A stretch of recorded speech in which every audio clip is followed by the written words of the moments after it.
예배를 드리는 모든 성도님들, 개인과 가정과 직장과 업에 하나님의 최고의 축복이 있으시기를 주님의 이름으로 축원을 드립니다.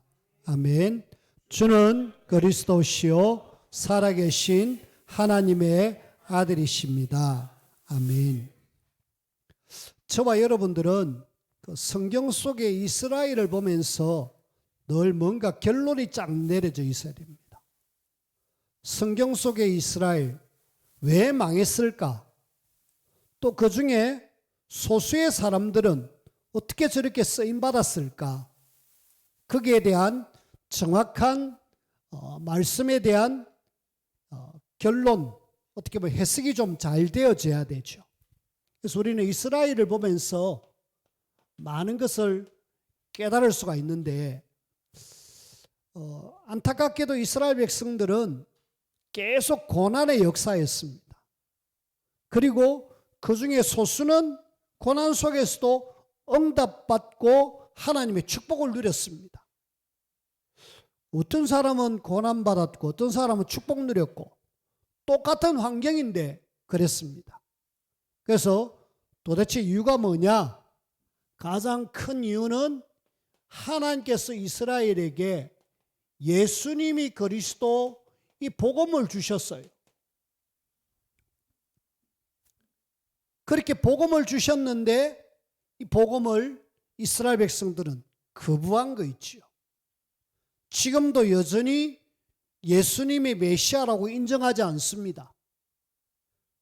아직까지도 저들은 앞으로 분명히 메시아가 올 거야. 물론 예수님이 재림주로 이 땅에 심판주로 올 거는 맞지만은 저들은 그 2000년 전에 오신 예수님을 그리스도로 인정하지 않습니다. 지금도 계속 어려움을 당하고 있는 거 있죠. 그리스도 모르면은 성경 속의 이스라엘 사람들처럼 노예로 살 수밖에 없고 포로로 잡혀갈 수밖에 없고 로마의 속국으로 전 세계 유랑민으로 살 수밖에 없습니다. 우리는 하나님이 복음을 주셨기에 복음을 알고 이 속에서 살아남는 그런 하나님의 사람으로 저와 여러분들이 세워져야 됩니다. 예수님이 그리스도, 이 복음만이 이 땅을 살릴 수 있는 유일한 답입니다. 그 다음에 이 그리스도의 비밀을 가지고 요 주변 현장을 하나님이 살리기를 원했어요. 아주 작은 나라입니다. 그 작은 나라에 지금도 가만히 보면은 그 이스라엘 중심으로 이집트, 그 다음에 이란, 이라크, 그 다음에 여러 나라들이 있잖아요. 구약 성경, 신약 성경에도 여전히 동일한 나라 이름이 조금 달랐지만 있었습니다. 그 나라를 하나님은 이스라엘을 통해서 살리기를 원했어요. 전도로 선교로 그 애굽도 살리고 블레셋도 살리고 아람 나라, 바벨론, 아수르, 로마까지 살리기를 원했어요. 근데 그걸 놓쳤단 말입니다. 그래서 안타깝게도 복음을 놓쳤을 뿐만 아니라 주변에 전도하고 선교해서 이 세계복음화 해야 되는데 이 세계복음화의 비밀을 놓쳤습니다. 그러니까 하나님은 세계복음화 해야 되는데 안 가니까 그래 알겠다 안 가지 그럼 내가 너희들을 직접 애굽에다 집어넣어 버릴게. 이래갖고 430년 동안 이스라엘이 어려움을 당한 거 있죠. 그래가지고 나중에 이 비밀을 깨달았던 모세가 나오니까 하나님은 됐다 이제 나오너라 이래갖고 이스라엘을 출애굽시키는 거 있죠. 하나님이 원하는 하나님의 살아계심을 나타내기를 원했는데 안 나타내니까 블레셋 나라를 들어가지고 계속 전쟁을 벌이는 거 있죠. 그 속에서 진짜 깨달은 소수의 사람이 나왔잖아요. 사무엘과 다윗. 이 사람들은 복음을 깨달았고 하나님의 살아계심을 나타내는 전도와 선교를 깨달았기 때문에 이 사람들이 세워질 때에는 전쟁이 그쳤더라. 다윗이 그 주변에 계속 전쟁을 통해서 어려움을 당했지만은 가는 데마다 승리를 이루었습니다. 하나님이 원하시는 전도 선교를 놓치면은 계속 어려움을 당하고 이 비밀을 알면은 살아남습니다. 그래서 우리는 둘 중에 하나입니다. 이스라엘처럼 자꾸 이 비밀을 놓쳐갖고 어려움을 당할 거냐, 아니면은 이 비밀을 알고 축복을 누릴 하나님의 사람, 남은 자로 쓰임받을 거냐, 둘 중에 하나입니다. 근데 오늘날 많은 사람들이 어떤 길을 선택하느냐, 이스라엘이 지금 걸어가는 이 길을 지금 많이 선택을 하는 거 있죠. 그래서 교회는 복음도 없고 전도 선교를 놓쳐가지고 어려움을 당하는 것이 오늘날 교회의 모습입니다. 우리는 그 속에서 아니야, 우리는 복음 깨닫고 전도 선교해서 우리는 세계복음화해야 돼. 그래가지고 이번에 선교대회를 했습니다. 약 한 1,500명 이상 많은 외국인 제자들, 또 선교사님들, 또 렘넌트들 참석해갖고 큰 은혜를 받았습니다.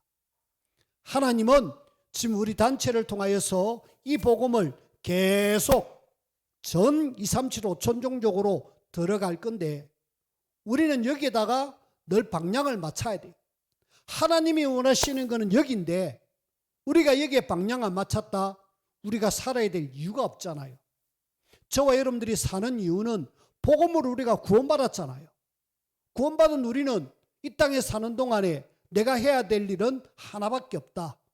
내가 직장을 다니든 사업을 하든 내가 지역 현장에 있든 하나님이 나를 통하여서 이 복음을 내 현장에 전하게 하는 것이다.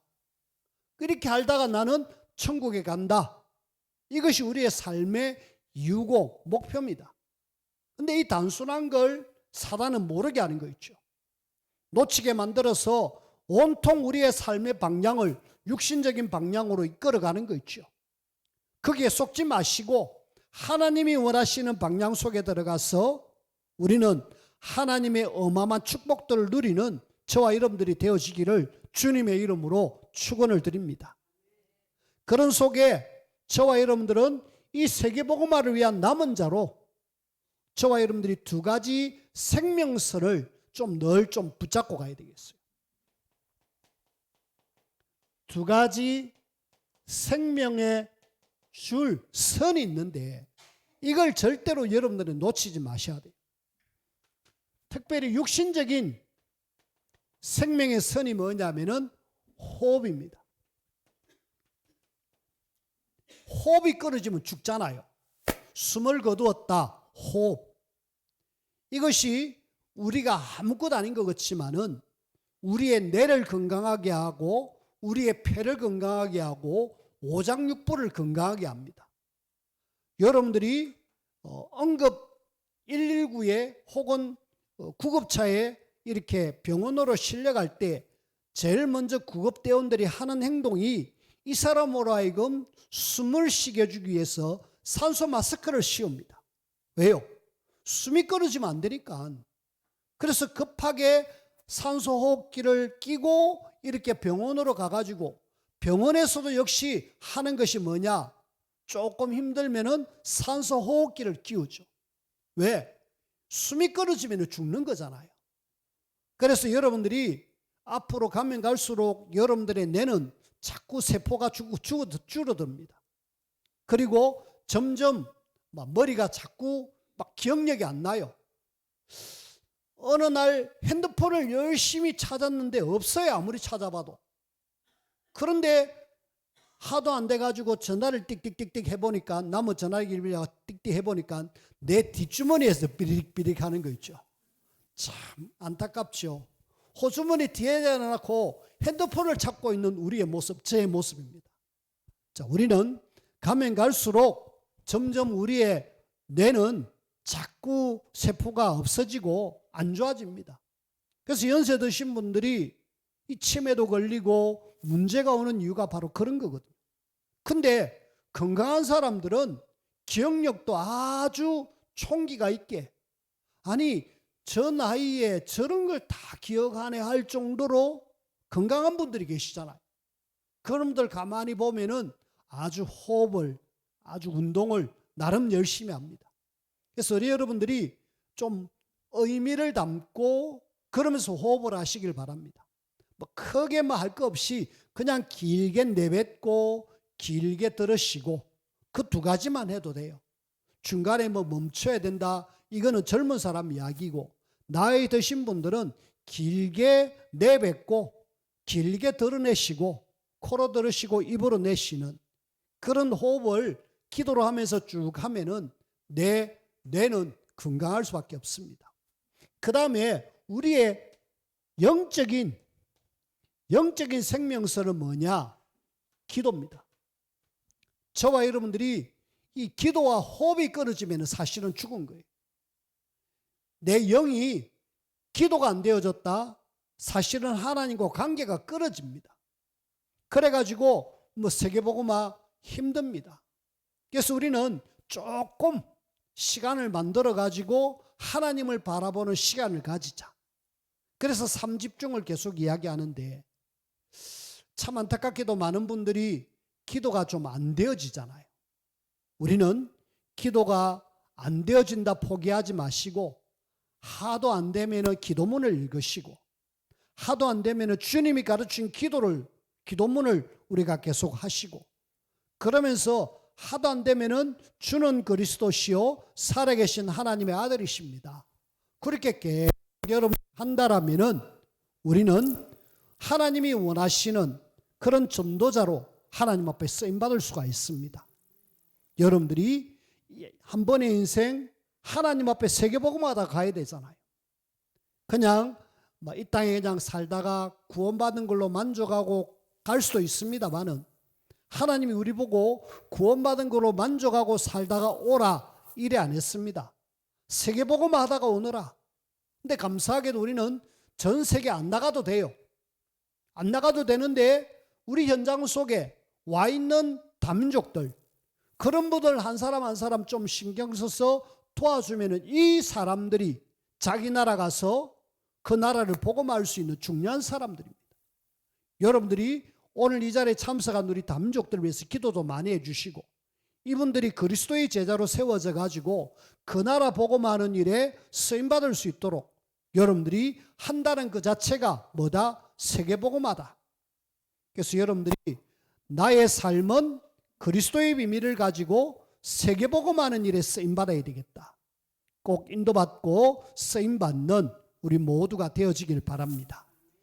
그런 속에 우리는 지금 다윗이 지금 죄를 범함으로 인하여서 암논이 다말을 이렇게 취해서 그렇게 해서 압살롬 오빠가 암논을 죽이고, 암논이 또 나쁜 마음을 먹어가지고 반역을 하는 그런 말씀을 지금 우리가 듣고 있습니다. 압살롬이 자기 형 암논을 죽였잖아요. 죽이니까 아버지가 화를 확 내니까 겁을 먹었죠. 혹시 아버지가 나를 어떻게, 이러다가 저 거술이라는 그 지역으로 3년을 어떻게 보면은 도망자의 삶을 삽니다. 망명이 아니라 그냥 3년 동안 그냥 그 외곽 지역에 살고 있어요.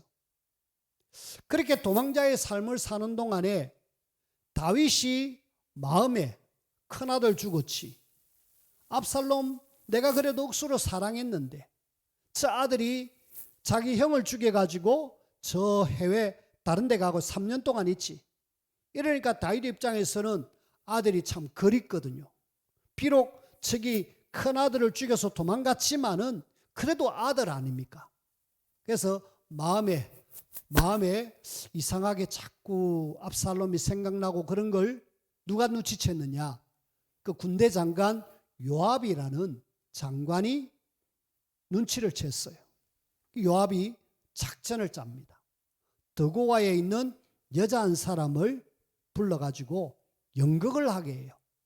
네가 지금 내가 시키는 대로 해라. 시키는 대로 해가지고 왕에게 이렇게 연극을 좀 해라.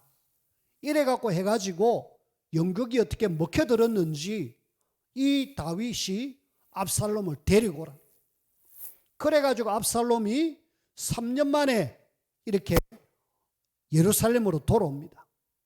예루살렘에 돌아와가지고 아버지가 자기를 찾을 줄 알았는데 2년 동안 아버지가 자기를 안 찾아요.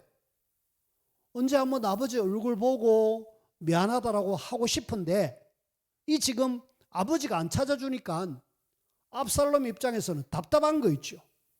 이 지금 나를 불러놓고도 찾아주지도 않고 이 지금 뭐 하는 짓이냐고. 그래갖고 요압에게 내가 아버지 좀 만나고 싶다. 만나게 해달라. 그러니까 요압이 대꾸를 안 하는 거 있죠.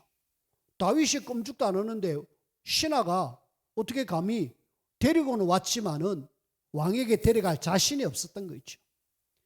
이 지금 압살롬 입장에서는 빨리 아버지하고 화해하고 뭔가 좀 하고 싶은데 안 해주니까 이 요압의 집에 그 밭에다가 자기 부리는 신하들을 보내가지고 불을 질러라. 이래갖고 밭에 불이 나버렸어요. 밭에 불이 나니까 요압이 화가 났어요. 화가 나가지고 이 당장 압살롬에 가가지고 당신이 왜 내 밭에 불을 질렀느냐. 그러니까 왕자 입장에서는 요압에게 아니 내가 그렇게 불러도 안 오디만은 네가 지금 왔구나. 내 지금 아버지 만나려고 하는데 왜 안 만나게 해주느냐. 이러면서 막 하는 속에 요압이 맞다. 내가 지금 뭔가 잘못 생각하고 있었구나. 이래가지고 요압이 이 지금 다윗에게 이야기를 합니다. 압살롬이 많이 회개한 것 같고 아버지를 만나고 싶어 합니다. 어떻게 할까요? 왕께서 허락해 주신다면 압살롬을 제가 데려오겠습니다. 다윗도 안 그래도 보고 싶었는데 그래가지고 결국은 다윗을 압살롬을 부릅니다. 불러가지고 화해를 했어요. 화해를 해가지고 이제 내가 너를 용서한다. 자, 그 이후에 오늘 15장 말씀에 압살롬이 지금 뭔가 일을 벌리고 있는 거죠. 용서받고 좀 조용히 살고 있으면 좋은데 그 속에 제일 먼저 압살롬이 반역을 시작합니다. 자, 우리는 반역을 하면은 구테타잖아요. 구테타를 위해서 여러분들이 꼭 필요한 것이 뭘까요? 일단은 한 나라를 뒤집기 위해서는 뭔가 중요한 게 있잖아요. 군사력입니다. 이 군사력을 장악한 사람이 그 나라를 어떻게 보면 뒤집을 수 있잖아요. 그래서 가만히 보니까 오늘 자기를 위하여 병거와 말들을 준비하고 호위병 50명을 그 앞에 세웠다. 작지만은 지금 뭔가 반역이 시작되어져. 그래서 이걸 보면서 지금 압살롬이 사실은 마음 생각이 왕하고 관계를 해보겠지만은 여전히 뭔가 그 마음 속에는 나쁜 마음들이 있는 거 있죠. 그래서 지난번에도 말씀을 드렸습니다마는 이 압살롬이 지금 사실은 굉장히 왕으로부터 지금 은혜를 입어가지고 왔으면은 조용히 이제 왕자의 자리에서 자기에게 주어진 일을 최선을 다하면 되는데 그러지 않고 그만 그 마음속에 있는 뭔가가 올라오기 시작한 거 있죠. 결국은 이 압살롬의 마음 생각, 지난주에도 말씀을 드렸습니다마는 마음 생각이 결국은 뭔가 행동으로 옮겨지는 거 있죠. 그래서 우리는 우리의 마음 생각이 다다. 이 행동으로 옮겨진 이것이 결국은 행동이 자꾸 반복되어지면 습관이 되어지고 습관이 계속 반복되어지면 그 사람의 삶의 모든 걸 좌우하잖아요. 그래서 우리는 이 생각 마음이 지금 내가 왕에게 부름받아 가지고 화해했지만은 내가 지금 저 어떤 왕자에 올라가야 되겠다. 왕의 자리에 올라가야 되겠다. 이런 나쁜 마음을 갖고 있는 거죠. 왕이 용서하고 화해했으면은 이제는 좀 뭔가 깨닫고 내가 잘못했구나 하고 해야 되는데 그러지 못하고 이 사람의 마음 생각은 지금 완전히 사단에게 잡힌 행동을 생각을 하고 있는 거 있죠. 이게 뭐냐? 알고 보니까 창세기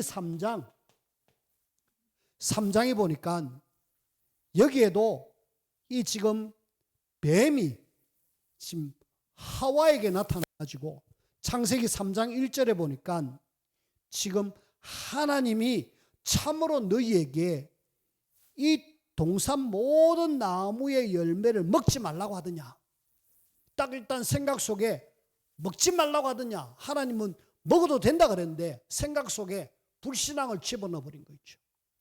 그래가지고 결국은 하나님 떠난 그런 일들이 벌어졌는데, 이걸 보면서 사단은 어떤 수단과 방법을 가리지 않고 우리 마음 생각을 자꾸 하나님 아닌 반대쪽으로 자꾸 우리를 끌고 가려고 하는구나. 그래서 저는 이걸 보면서 완전히 사단에게 사로잡힌, 이 사단에게 사로잡힌 압살롬의 생각과 마음입니다.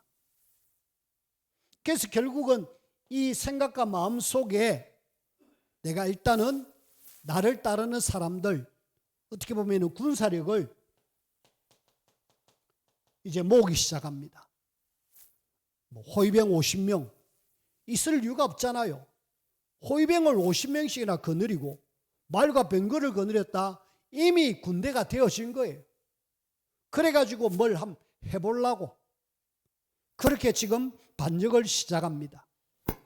자, 군사력이 되어지면 사람의 이제 마음을 움직여야 되잖아요. 쿠데타를 일으키려면은, 반역을 일으키려면은 군사력은 이미 이제 준비되어졌고 백성들의 마음을 빼앗아 가야 되잖아요. 어떻게 보면은 민심입니다. 민심을 빼앗기 위해서 이걸 지금 재판 자리에 서가지고 본인이 왕이 재판해야 될 자리에 자기가 이제 왕에게 가는 사람들 다 스톱시켜가지고 나를 통해서 재판받아라. 이래가지고 굉장히 잘해줍니다. 무릎 꿇고 막 절하려는 사람한테 이렇게 가지고 키스하고 그러면서 내가 좋게 재판해 줄게. 이래가지고 재판을 하는데 사실은 보니까 한 4년 정도를 하는데, 여기 6절에 보니까 이스라엘 사람의 마음을 압살롬이 훔치니라. 딱 4년 만에 이런 과정을 계속 거쳐가지고 민심을 완전히 이 압살롬 쪽으로 싹 다 끌고 오는 거 있죠. 결국은 민심도 압살롬에게, 군사력도 압살롬에게 이렇게 되다 보니까 결국은 어떻게 되느냐. 결국은 거의 그 모든 왕의 자리까지 올라갈 정도의 그 준비가 되어져 버린 거 있죠.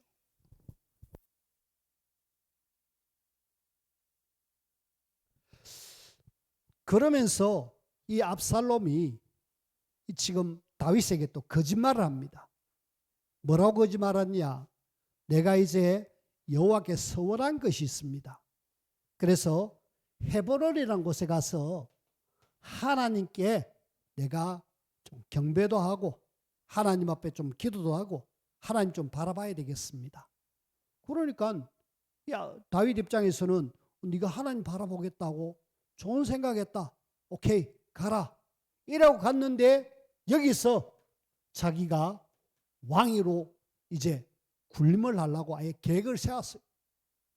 그래가지고 헤브론에 가가지고 이제는 이 헤브론에서 이 지금 압살롬이 왕이 되었다 하면서 각 지역에 있는 사람들 불러가지고 막 선포한 거 있죠.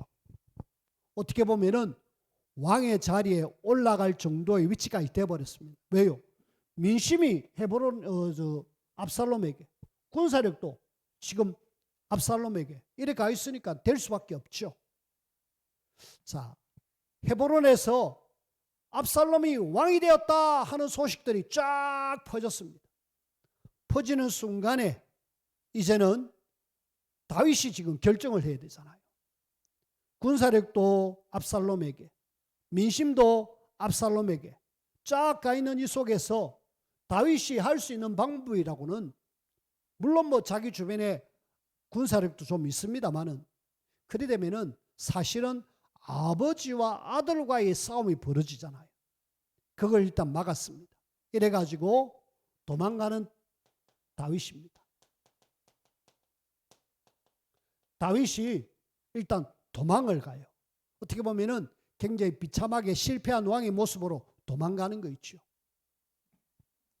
이 도망가는 이런 속에서 저는 이 죄의 결과가 이렇게 무섭구나. 이 한 사람이 지금 다윗이 사실은 바세바를 취한 그 죄로 인하여서 지금 이런 일들이 벌어지잖아요. 형제끼리 죽이고 그 큰 형 암논은 그 동생 여동생을 범하고 나중에 또 압살롬은 아버지를 반역해 가지고 왕이 되겠다라는 그런 일까지 지금 벌어지잖아요. 그래서 이걸 보면서 죄의 결과는 이렇게 비참하다. 아예 막 비참한 자리로 지금 가고 있잖아요. 도망가고 있습니다. 이렇게 압살롬의 반역으로 싸우지 않고 도망가는 이유가 무엇이었을까요? 어떻게 보면은 아버지와 아들과의 부자의 싸움을 본인이 원치 않는다는 거예요. 이게 지금 자기가 느낌이 옵니다. 아, 내가 잘못해가지고 이런 일들이 일어났구나. 이래가지고 지금 왕의 자리가 문제가 아니고 신발도 제대로 신지도 못하고 그냥 막 도망가는 거 있죠. 비참한 상태의 어떤 다윗의 모습을 우리가 볼 수가 있습니다. 이걸 보면서 다윗이 이렇게 압살롬에 의해서 쫓김을 당해가지고 왕의 자리에서 쫓겨나는 이런 모습을 보면서 예수님께서도 이 땅에 계실 때에 참 십자가에서 죽으시는 그런 모습이 꼭 이와 같았을 것이다. 예루살렘 사람들이 이 지금 다윗의 자손 예수여 하면서 굉장히 환호했지만 어느 날 반역을 해서 예수님을 십자가에 못 박는 그런 일을 했잖아요. 다윗의 어떤 도피의 모습이 예수 그리스도의 어떤 십자가의 모습으로 우리가 좀 이렇게 유추해 볼 수 있고요. 그러면서 이 속에서 우리는 또 그대로 그래도 이 다윗을 따르는 사람들이 있었습니다. 그 중에 사독이라는 제사장, 그 다음에 거기에 따르는 레위 사람들, 이 사람들이 이 지금 언약궤를 들고 언약궤를 가지고 다윗을 따라가려고 합니다. 언약궤가 사실은 하나님의 임재의 상징이잖아요. 그리고 언약궤를 가져갔다 하면 왕의 정통성을 인정하는 이 지금 제사장이 이렇게 왕을 인정하는, 그래서 다윗이 우리의 영원한 왕입니다 라는 의미로 지금 사독과 레위 사람들이 막 같이 따라가려고 해요. 그때에 다윗은 아니 당신들은 여기 있어라, 예루살렘 성에 있어라, 나 따라오지 마라. 그리고 어떻게 되는지 당신이 거기서 있으면서 좀 나에게 이야기를 좀 해달라. 그렇게 하면서 이 언약궤 가지고 따라오는 이 사람들을 말기면서 하나님의 절대 주권을 믿습니다. 하나님이 하실 거야. 나를 어느 날 왕궁으로 돌아오게 하실 분도 하나님이시여. 이래가지고 내가 어느 날 돌아올 거에 대한 이야기를 사독에게 이야기합니다. 실제로 나중에 돌아오죠. 그래서 여기서 우리가 볼 때에 비록 도망쳤던 다윗이지만은 하나님의 절대 주권을 믿고 내가 아들과의 싸움을 피해서 도망가는 다윗의 모습을 우리가 볼 수가 있는데, 이런 속에 우리는 기억해야 될 것은 압살롬의 반역 속에서도 하나님의 구속 역사는 계속 진행되어집니다. 압살롬이 반역하든 말든 하나님의 구속 역사는 계속 진행되어지는데, 그런 속에 압살롬의 이 반역은 인간적으로는 굉장히 비극입니다. 왜냐? 아버지와 아들과의 관계가 파괴되어지는 겁니다.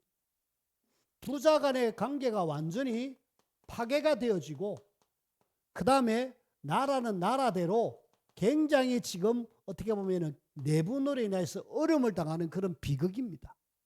하지만은 이런 비극이 일어난다 할지라도 하나님은 뭐 하신다? 계속 일을 하시는 거 있죠. 그 중에 하나님은 후세와 아이도벨이라는 사람이 있었는데, 이 사람들은 아주 많은 사람이냐? 그 당시에 지략, 머리를 쓰는 사람이고, 특히 아히도벨이라는 이 사람이 압살롬 편에 썼습니다. 압살롬 편에 써가지고 이 사람이 이 압살롬의 모든 걸 어떻게 보면 지도해 주고 있습니다. 이렇게 하십시오. 저렇게 하십시오. 자, 이 아히도벨이 어떤 계략을 쓰느냐? 이제 왕이 압살롬이 됐다 이래 인정하고 다윗을 싹 없애야 됩니다. 다윗을 따르는 모든 사람을 없애야 됩니다. 제게 12,000명만 주십시오. 그러면은 싹 없애겠습니다. 압살롬이 딱 마음에 들었거든요. 아니 12,000명만 보내준 군인만 보내준다라면은 아히도벨을 통하여서 아버지 자기가 피 안 묻히고도 그냥 나라를 싹 자기가 가져올 수 있는 그런 상황이었습니다. 근데 하나님은 이 후세라는 사람을 지금 딱 남겨두 가지고요. 똑같은 지략가인데 이 사람은 다윗 편입니다. 다윗 편인데 다윗이 머리를 썼죠. 내 따라오지 마라 당신은. 내 따라오지 말고 당신이 압살롬 편에 서라. 그래가지고 압살롬 편에 서가지고 압살롬이 지금 뭐 하는가를 좀 봐라. 그리고 사독과 연락해서 그 연락을 나에게 알려달라. 이래가지고 이 후세라는 사람을 압살롬에게 맡깁니다. 그래서 후세는 다윗 편이지만은 압살롬 밑에 시나도로 들어가가지고 지략을 쓰는 거 있죠. 이 지금 아히도벨이 12,000명만 주면은 싹 없앨 수 있습니다. 그리 이야기했는데 후세가 그러면 안 됩니다. 그러지 말고 전 이스라엘 사람들을 일으켜 가지고 다윗의 씨를 말려야 됩니다. 그래가지고 이 전략을 잠시 보류하게 만들어요. 보류하게 만들고 압살롬이 12,000명보다는 후세의 이야기를 더 듣습니다. 그래 듣고 다윗에게 시간을 벌려주 가지고 다시 모든 걸 반전하는 그런 일을 누가 했다? 후세가 한 거죠. 그래가지고 어떻게 보면은 후세를 통하여서 완전히 싹 전체가 변화되어지는 거 있죠. 하나님은 그렇게 도망하는 중에서도 후세라는 사람을 통하여서 하나님은 그런 일들을 해주시고, 또 여기에 보니까 다윗에게는 머비보셋의 신하인 시바가 또 와가지고 모든 음식물들을 제공하면서 다윗을 도우는 거 있죠. 그렇게 해가지고, 근데 시바에게는 머비보셋이라는 다윗의 은혜를 받았던 그 지금 요나단의 아들이잖아요. 머비보셋이 이 지금 시바와 조금 다른 길을 가가지고 압살롬 편에 서 있습니다. 압살롬 편에 서 있고 시바가 다윗을 도우니까 시바를 또 이렇게 인정해 주가지고 나중에 머비보셋에게 있는 모든 것을 다 네가 해라. 그러면서 다윗이 이 시바를 그렇게 축복하는 장면이 나옵니다. 하나님은 어떤 속에서도 다윗은 사실은 어떻게 보면 전쟁이 아니라 내분으로 인하여서 이 지금 압살롬의 반역으로 인해서 도망가는 왕의 신이 있었잖아요. 그러나 하나님께서는 누구의 마음을 갖고 있느냐? 다윗에게 마음을 갖고 있어가지고 다윗을 끝까지 하나님께서는 인도하시고 도와주시는 거 있죠. 하나님 인도와 도우심으로 인해서 그들이 나중에 모든 게 다 바뀌어집니다. 결국은 압살롬이 그렇게 반역을 일으킨다 할지라도 하나님이 하시니까 압살롬 어느 날 한순간에 그냥 끝을 맺습니다. 그 이야기는 우리가 조금 이따 하고요. 자, 오늘 이 말씀 속에서 저와 여러분들이 붙잡아야 될 내용이 뭘까요? 하나님께서는 저 손안에 있는 말씀 저걸 붙잡아야 됩니다. 우리가 세계복마 때문에 늘 그쪽으로 마음 생각을 집중하고 우리의 두 가지 생명선을 늘 하나님이 원하시는 속에서 우리가 인도를 받아야 되겠고요. 그 속에서 저는 이 압살롬도 그렇고 다윗도 그렇고 진짜 하나님 앞에 제대로 세워지는 사람이 되어야 되는데 그러지 못했다는 거예요. 그래서 우리는 하나님 앞에 제대로 세워지면은 어려움을 당해도 하나님은 다윗을 끝까지 지키시고 축복하셨다. 반대로 하나님이 버리면은 어느 날 단방에 날아간다. 그런 내용이잖아요. 그래서 우리는 늘 하나님을 바라보는 그런 힘을 얻어야 됩니다. 그래서 저는 결론적으로 계속 이야기했던 삶 집중에 대해서 여러분들에게 말씀을 드립니다. 그래, 내가 계속 하나님을 바라보는 이 시간을 꼭 가져야지. 특별히 여러분들의 아침 시간을 진짜 실패하면 안 됩니다. 아침 시간을 진짜 우리가 여러분들이 힘을 얻고 위에서 주시는 놀라운 능력을 공급받는 그런 귀한 시간으로 만들어야 돼요. 대부분 아침을 힘들게 시작하잖아요. 그래가지고는 절대로 세계복음 할 수 없습니다. 내 스스로가 아침에 일찍 일어나서 하나님 바라보고 힘을 얻고 내 현장으로 들어가는 그 시간부터 하나님 일을 시작하십니다. 그래서 아침에 여러분들이 10분 마음을 담아라. 진짜 힘을 내고 하나님을 바라봐야 되고요. 그 다음 우리의 낮 시간입니다. 낮 시간은 내 현장을 정복하는 세계복음화를 위한 정복의 시간이다. 그래서 우리가 만남, 일, 사건 모든 걸 기도로 바꿔라. 그래서 어떤 속에서도 기도를 놓치지 않도록 애를 써야 돼요. 그래서 내 현장 낮에 모든 걸 정복하는 그런 시간으로 만들고요. 특히 우리의 밤 시간은 진짜로 내 자신이 하나님 바라보면서 치유받고요. 미래를 준비하는 최고의 시간, 내일을 준비하는 시간이 밤 시간이잖아요. 대부분 밤 시간을 좀 놓쳐가지고 아침 시간이 힘듭니다. 밤에 늦게 자면은 아침에 일어나지 못하잖아요. 결국은 아침 시간을 실패하게 되는데 우리는 밤 시간을 성공해라. 특별히 압살롬의 모습을 보면서 다윗의 모습을 보면서 압살롬이 마음 생각 속에 상처가 많아요. 아버지의 사랑을 받아야 되는데 사랑받지 못하고 동생이 오빠라는 사람한테 당했고 그러면서 자기는 또 사람을 죽였고 그런 상처가 많은 그것이 치유가 안 되어지니까 사단의 역사해가지고 어느 날 이상한 쪽으로 가버렸다는 겁니까? 왜? 언약 놓치고 기도의 비밀을 놓치니까 사단이 공격해서 그렇게 만들어버렸습니다. 반대로 다윗은 비록 죄를 지었지만은 한순간 실수했지만은 다시 하나님을 바라보는 속에 들어가니까 여전히 하나님은 다윗을 최고의 사람으로 하나님이 세워주셨습니다. 사도행전 13장 22절 다윗이 하나님의 마음에 딱 맞는 사람이다. 이 다윗을 통해서 내 뜻을 이루겠다. 오늘 저와 여러분들이 하나님의 마음에 딱 맞아 하나님의 뜻을 이루는 그 귀한 일에 쓰임받는 우리 모두가 되어지기를 주님의 이름으로 축원을 드립니다. 기도합시다. 하나님 감사합니다. 우리를 이 시대에 세계복음화 때문에 불러주셨고 이 귀한 일을 감당할 수 있도록 날마다 하나님을 바라보는 삶 집중 속에서 영육에 힘을 얻게 하시옵고 우리를 통하여서 현장 속에 하나님의 나라가 임하는 그런 응답과 증거들을 저희들에게 허락하여 주옵소서. 예수 그리스도 이름으로 기도하옵나이다. 아멘.